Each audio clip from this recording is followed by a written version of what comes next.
So you're in the market for a mirrorless camera, but you're wondering, go for APS-C or full frame? In this video, we'll compare both, so you can decide what's best for you.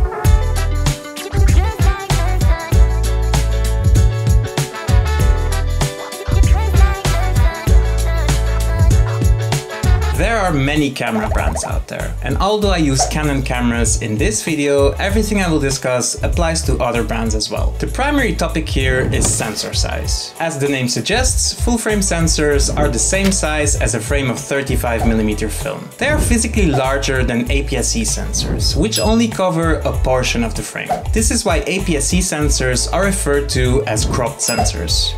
While full frame sensors are often considered superior, both have their pros and cons. Let's take a closer look. First, let's talk about image quality. In short, bigger is better. A larger sensor size means better image quality and a wider dynamic range. Full frame sensors have larger pixels too, which allows them to capture more light than APS-C sensors, resulting in more detail. The difference is particularly noticeable when zooming in or printing large formats. Of course, this is not to say that APS-C cameras cannot produce stunning photos and videos. It simply means that full frame cameras have an edge in terms of image quality. Next up, field of view. Due to the smaller sensor, APS-C cameras have a narrower field of view, or crop factor. For example, here is a shot at 35mm with a full frame sensor, and here is that same shot with an APS-C sensor, taken from the same spot with the same lens set to the same 35mm focal length. Notice how much tighter it is? Now, this is not necessarily a bad thing. It's actually an advantage for telephoto shots, where your subjects are typically at a great distance, such as wildlife or birds. For instance, a 300mm lens on an APS-C camera will provide the same reach as a 450mm lens on a full frame camera. On the other hand, full frame cameras usually offer more options at the wide end of the spectrum, since there is no crop factor involved. This comes in handy for landscape, architecture, and video. Therefore, it really depends on what you're into. In my opinion, full frame cameras do provide a more accurate sense of control over the focal range. At least that's how it feels to me. Now let's talk about depth of field. Separating the subject from the background creates that typical artistic and creative look. Who doesn't like that creamy, blurry background? You may have heard that full frame cameras produce a shallower depth of field than APS-C cameras, or in other words, a blurrier background. However, in reality, it's a bit more complicated. To make it easier to understand, let's take a look at another example. Here's a shot at 35mm on a full frame. Now here's that same shot on APS-C. The depth of field is the same, but the frame is cropped. To achieve similar framing, the camera needs to move further away from the subject, effectively reducing the amount of separation and background blur.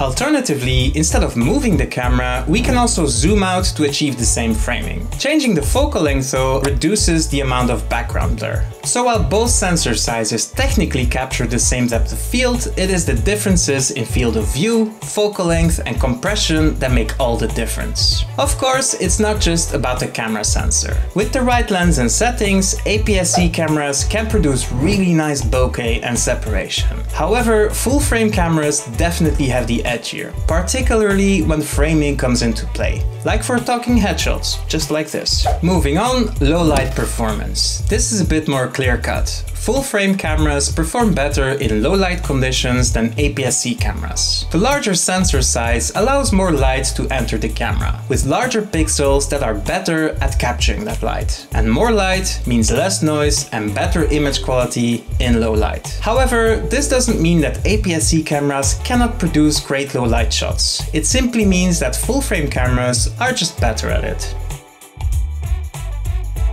So if you mainly shoot events or concerts in dark surroundings, or if you're a vampire, a full frame camera might be the best fit. Size is another important factor to consider when choosing between full frame and APS-C cameras. Full frame cameras are generally larger and heavier than APS-C cameras, which can make them less portable and more cumbersome to carry around, especially when you factor in the size and weight of full frame lenses too. So if portability is a priority, like Like when you travel frequently or hold your camera all day long to vlog, an APS-C camera and lenses may be the better choice. Unless you work on those biceps. Which brings us to our final factor, price. Perhaps the most important one. Full frame cameras are generally more expensive than APS-C cameras, so it's important to weigh the costs against the benefits. The same goes for lenses. Full frame lenses are considerably more expensive than their APS-C equivalents. If you use cameras for professional work or have disposable income to burn, full frame is the way to go. But if you're more budget conscious or a hobbyist, maybe APS-C will be the smarter choice. So there you have it, a quick look at the differences between full frame and APS-C cameras. Both have advantages and disadvantages. Ultimately, the choice is yours and depends on your needs as well as your budget. Let me know in the comments what you think about it. If you like what you see, here are a couple more of my videos. Don't forget to like